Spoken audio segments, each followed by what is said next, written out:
एक बात बोली थी, वो एक बार देश की जनता को समझने की जरूरत है कि ये सही में देशभक्त नहीं हो सकते हैं। ये किसी तरीके से देश को तोड़ने की कोशिश कर रहे हैं। हिंदू समाज को किसी तरह नीचा दिखाने की कोशिश कर रहे हैं। जितने भी जातियां हैं, हिंदू हो मुसलमान हो, सबको एक दूसरे से लड़ाने की कोशिश कर रहे हैं। तो भारत की जनता इस चीज को जी। समझेगी, और जिस तरह का झूठ का प्रचार इन्होंने पूरे चुनाव में किया है, वही चीज वो ले आकर अब संसद में कर रहे हैं। तो लेकिन इसका पंकज उत्तर मोदी साहब, मैंने कभी भी, मुझे 42 साल जी 43 साल हो गए हैं पत्रकारिता में, पहले तो मैं दिल्ली में ही था जी सर।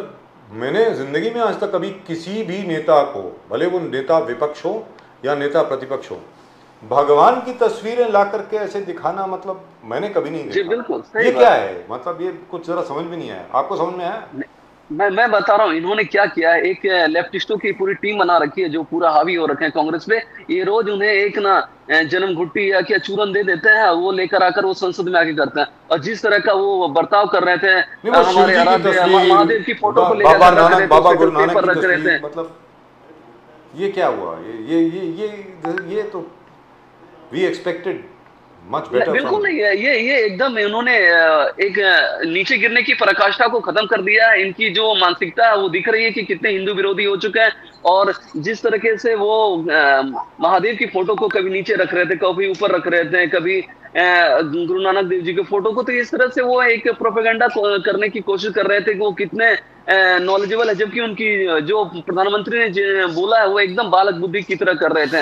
एक 50 साल से ऊपर के व्यक्ति में इस तरह की जो एक छोटा बच्चा भी भारत का होगा, वो भी भगवान की फोटो को किस तरह से रखेगा या किस तरह से कहाँ उसको प्रयोग करना चाहिए वो समझेगा। लेकिन इस उम्र में भी जाने के बावजूद भी उनको हिंदू रीति रिवाज के बारे में नहीं समझ में आ रहा है। तो इस पे क्या ही कहा जाए। सर मैं तो सर वही बात नहीं उनसे कर रहा उनसे हूँ। उनसे मैं अपेक्षा करना, मैं मैं आप लोग पे बोलता हूँ, उनसे कुछ अपेक्षा करना ये अच्छी बात नहीं होगी। वो किसी तरीके से हिंदू समाज को नीचा दिखाने की कोशिश कर रहे हैं। हिंदू समाज को दुनिया में एक समय था जब उनके गृह मंत्री शिंदे साहब बोलते थे रेड सैफरन टेररिज्म, चाहे हिंदू समाज को, चाहे आरएसएस को, चाहे बीजेपी को बदनाम करने की कोशिश कर रहे थे। तो वही प्रोपेगेंडा को लेकर अभी वो आगे चल रहे हैं, जबकि उनको पता नहीं कि 10 साल से वो सत्ता से दूर हैं, और फिर 5 साल फिर प्रधानमंत्री मोदी जी के नेतृत्व में देश की जनता ने उनको चुना है, मोदी जी को। तो आगे अभी वो और 20 साल तक इंतजार ही करते रहेंगे।